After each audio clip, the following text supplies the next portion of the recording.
Okay, I think we're live. Let me just check.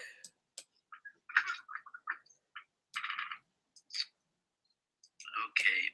And yeah, so we're going to talk, or I'm going to talk about the recent Spanish election, which happened this weekend. PSOE, I don't know if that's how you say it, but the PSOE, the Spanish Socialist Workers Party, which is the main left-wing party in Spain, was just elected again. Even though they're not going to be able to form a majority government, they increased their share of the vote.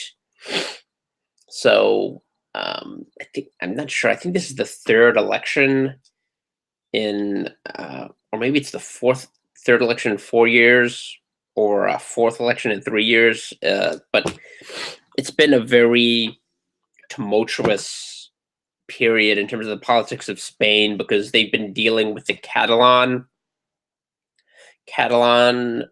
uprising, resistance, the attempt by the people in Catalonia to break away from the rest of Spain, which is a movement that dates back,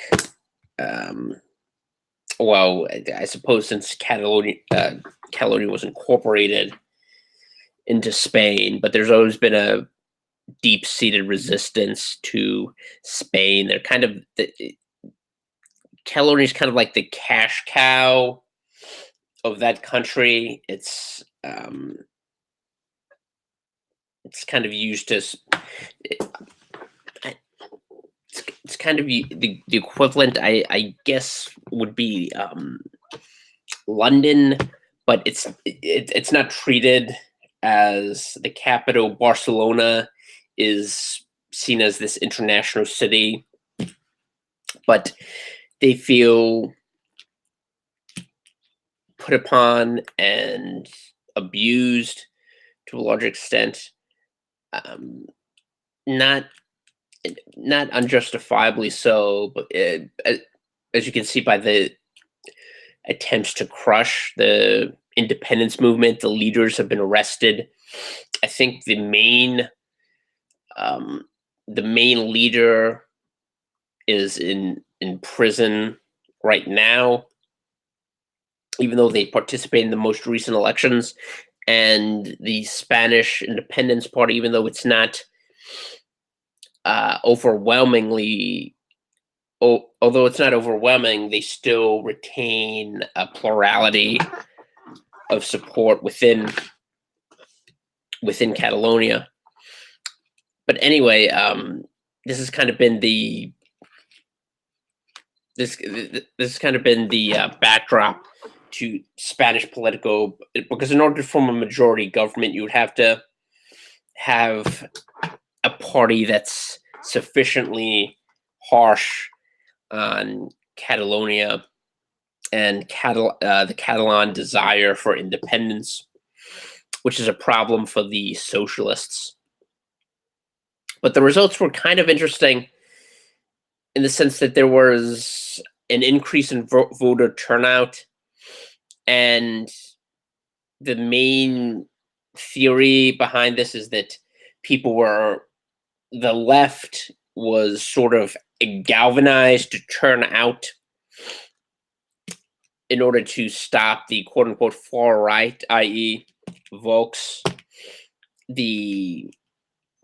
what's becoming the main alternative conservative party right now, to stop them from seizing power by joining with the Partido Popular, the Popular Party, which has been decimated. It still has significant support in the sense that it still has more members of parliament than Vox, I believe, and it still came out slightly ahead of Vox, and behind the Ciudadanos party, the centrist or center right party. So those three parties came out behind the left-wing bloc, like the Socialist Workers' Party, the main left-wing party, and Podemos, which is a far-left party, which also I think gained support in this election. But even so, the Vox did manage to increase its support, which I think is a good thing, especially in spite of the demonization they've undergone. And one of the things you hear about them whenever they're reported in media, and I think the media hysteria did contribute in some sense to the fact that this terrible party, the Socialist Party, managed to retain power. Um, but the media campaign against them repeatedly affixing the label far right to the name of their party, which, when you think about it, is really misleading. They also associated with the regime of Francisco Franco, and this is a big hobgoblin. This is one of the reasons the left, the mainstream quote unquote left in Spain, is so powerful. The way they've been able to dredge up the memory of Francisco Franco and the fascists, of the fascist control of Spain, and repeatedly bash their opponents. So Vox, the fact that you have Vox, which has fairly mainstream views, albeit somewhat edgy rhetoric, a la Donald Trump. I even think one of their slogans is "Make Spain Great Again" or something along the lines of MAGA, only applied to Spain.